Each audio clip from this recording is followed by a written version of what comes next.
All right, let's talk about close combat versus AFVs. There are some tips and tricks that you guys need to know about, plus some under the hood mechanics that I think you would really like to have more information about. So here I have my little test area with two Panzer 4Hs. One is crew exposed. This other one is buttoned up. And down here I have a Panzer 2L. It is crew exposed, and I have a bunch of American units surrounding them because I have to advance the game to the advanced phase in order for these units to jump into close combat with these vehicles, and I need enough units to survive. So let's do that.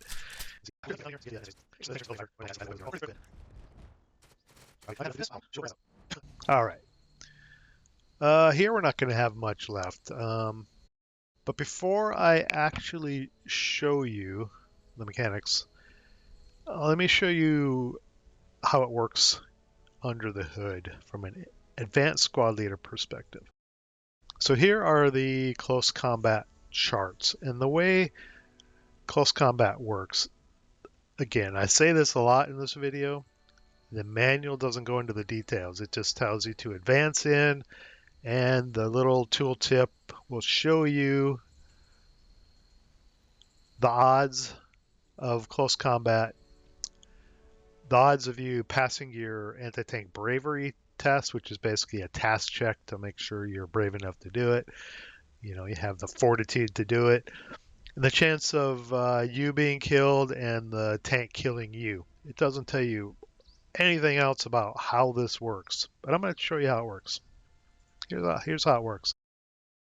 Here's the close combat charts in ASL. I'm not going to go through all the rules, but this is boils down to this. Close combat versus vehicle uses a close combat value for a squad. And a squad here has a close combat value of 5. What that means is if you successfully advance into a hex with a tank, with a vehicle, barring any other modifiers, you have to roll on 2 6-sided dice. You have to roll a 5 or less to kill the AFV. And squads cannot group up to essentially double. So if you had 2 squads, you couldn't say, I have a 10 close combat value. In close combat versus a vehicle, squads have to attack individually with a close combat value of 5. And you can add 1 leader to 1 squad, and that adds 1 firepower plus any leadership modifier he may have. So if you have a squad, 1 leader, and the leader has, say, a -1 modifier, their firepower is 6, 5 for the squad, 1 for the leader, and you get a -1 die roll modifier. So you need to roll a 6, and you get to subtract 1 from it. So essentially, if you roll a 7, you get a result if you move a squad and a -1 leader in to close combat with a tank. Now, if you move 2 squads in, you basically get 2 rolls. You have to roll a 5 or less. And I can illustrate that, right? Let's see, do I have 2 squads? Yeah, these 2 squads. So if I move this guy in, 42%. It shows the veteran squad has a 42% chance, and the tank has a 42% chance. I'll show you how that's calculated in a second. If I move 2 squads in, you can see it doesn't show an increased chance. It just shows 2 chances of 42% because they attack individually. Let's go back to the close combat chart. So there are some modifiers here. There are, let's see, if the vehicle is non-stopped, meaning you can see exhaust coming out of it, there's a +2 modifier. My recommendation, unless you have a really good leader, like a -2 or -3, 2 gold stars or 3 gold stars, don't even bother, because if you put 1 squad in a close combat with a vehicle, their close combat value is going to be 5, and it's going to be a +2 modifier because the vehicle is not stopped, it's moving. You have to roll a 3. The chances are very slim of close combat. Versus an unarmored vehicle, -3. Vehicle with no machine gun, -1. if there's escorting, I'm not sure this is mechanic is in there. Escorting half squad or crew in the hex, escorting squad. If it's open topped or partially armored, -2. Now this is an important one. Versus crew exposed or abandoned AFV -1, and versus a mobile AFV -1 using anti-tank magnetic mine -3. Not anti-tank magnetic mines are not in the game. So let's go back and look at one of these squads moving in here. 42% chance. Let's pull up our little dice stat here. So if he didn't have any modifiers, he would have a 28% chance, but it says 42% chance. So that's equal to having to roll a 6 or less. But I just said the close combat value is a 5, and I'd have to roll a 5 or less for one squad. The thing is, what's going on here is it's 42% with one squad because the tank is crew exposed. The commander is currently hanging out of the tank. So that gives you a little bit extra bonus and moves it from essentially needing to roll a 5 to rolling a 6 because you have a -1 modifier. -6 -1 is a 5. You'd get a result. Okay. And over here I have the Panzer IV-H is buttoned up. Let's see what happens if I move this guy in here. It should say 28%. There it is, 28%. Chance for the veteran squad all alone. That's basically rolling a 5 or less on 2 6-sided dice to kill that tank or immobilize the tank, depending on the result. All right. Now, how do tanks attack back? So that's how squads attack. So let's see, what do I have here? I've got Lieutenant Morgan and this squad. Let's advance them in. So it should be 58% for the squad and the leader. So they have a close combat value of 6, 5 plus 1, and there's a -1 modifier. So they essentially have to roll a 7.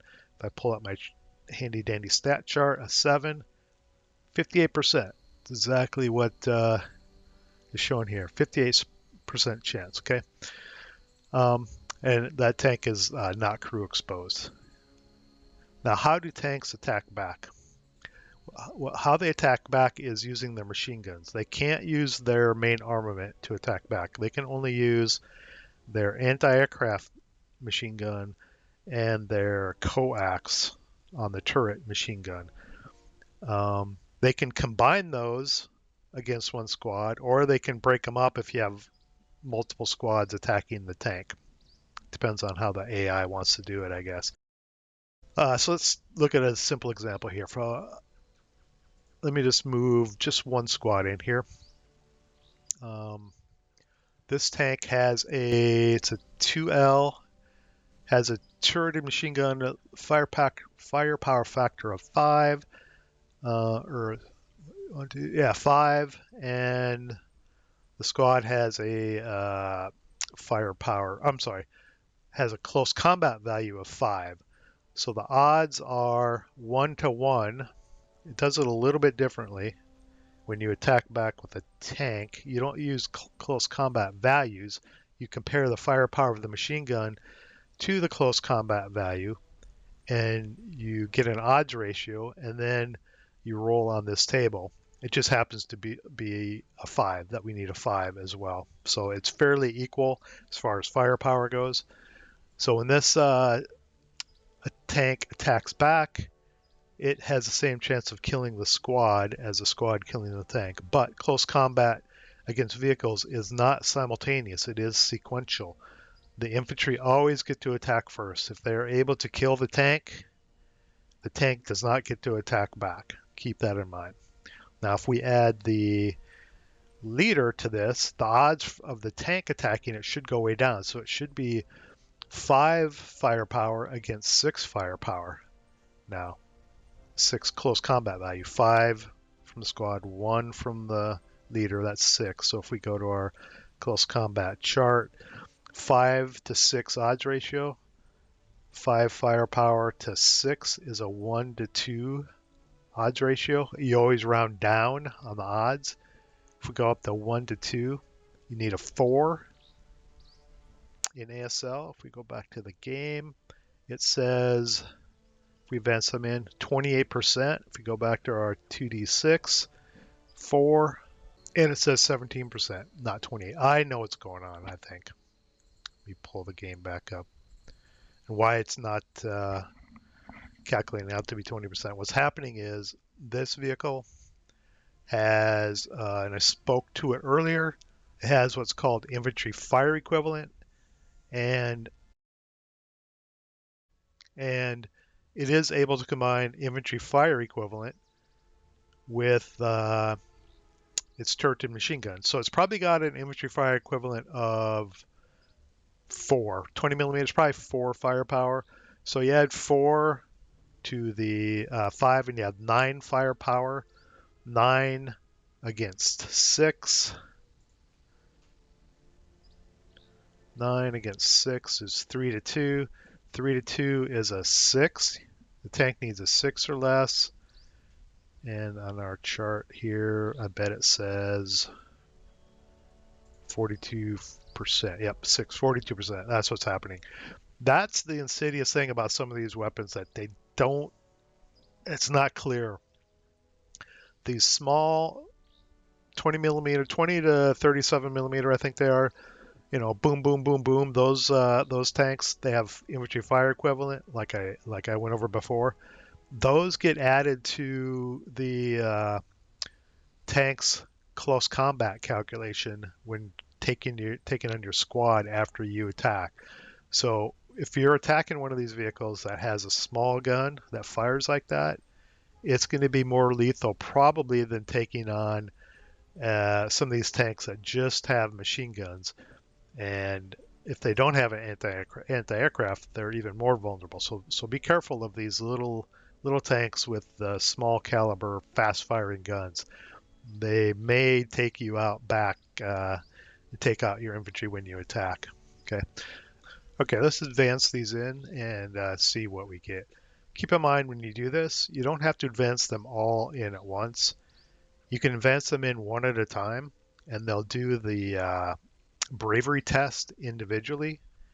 So you can see what happens. You can kind of make decisions. If nothing makes it in, you might not want to throw that last unit in just to be safe, but you can do them one at a time. You don't need to do them all at the same time. Let's start with this guy and advance him in there. He passed his bravery test. Let's do the leader and the squad. A leader does not have to pass a bravery test. Only the squad has to pass, and he can add the leader's modifier to his bravery test. So let's advance him in. And they failed. Or the squad failed. And when they failed, they're pinned. Let's advance this guy. We're just going to advance them all in. And he failed as well. Up here, let's advance them in. They failed. And these two made it in. So we're going to have 2 close combats. Everyone else was too chicken to do it. Let's see how it plays out. Okay, you see here, those on the right here, the squad took out the victory. The squad took out the tank, and the tank wasn't able to attack back. And over on the left, both of them resulted in no result. It was a miss. But the thing about close combat versus vehicles is, see if I can load it up here, is they're not locked in melee. When it's infantry against infantry, if there's no result or if there are units remaining, they're locked in melee. They can't do anything the rest of that player turn. When a vehicle and infantry are in melee, they're not locked in melee. The vehicle, its next turn, can drive away. It can drive out of that hex if they want. That's the difference between infantry melee, infantry close combat, and close combat infantry versus a vehicle. So some things to watch out for. Try to avoid attacking units or vehicles that are moving. In other words, their engine is on. Um, attack vehicles that don't have anti-aircraft machine guns. Um, if they are buttoned up, sorry, if you're crew exposed, attacking infantry get a bonus, so watch out for that. Conversely, if you are an AFV and you don't want to get attacked in close combat, and you're driving through a village with lots of infantry and you want to get in close, leave your engine running if you can. That's going to reduce your odds. And possibly have escorting squad in the same hex with your vehicle. That increase your odds of surviving. It's kind of difficult to take out a vehicle in close combat. You know, you have to get close. You have to pass a bravery test. You have to get into the hex and roll essentially most times a 5 or less. Actually, less than a 5. If I rolled a 5, if I rolled equal to the value I needed, the vehicle would be immobilized. You have to actually roll a 4 or less most of the time to actually get an outright kill. So it's close combat versus a vehicle is a tricky affair. It's high risk. Reward rate is really low unless you know you have a really good leader bonus and the vehicle has no anti-aircraft gun at all or no machine guns at all. Some vehicles don't have machine guns at all, and the vehicle is crew exposed. All those things can add up to give you some help, but that's it for close combat versus a vehicle.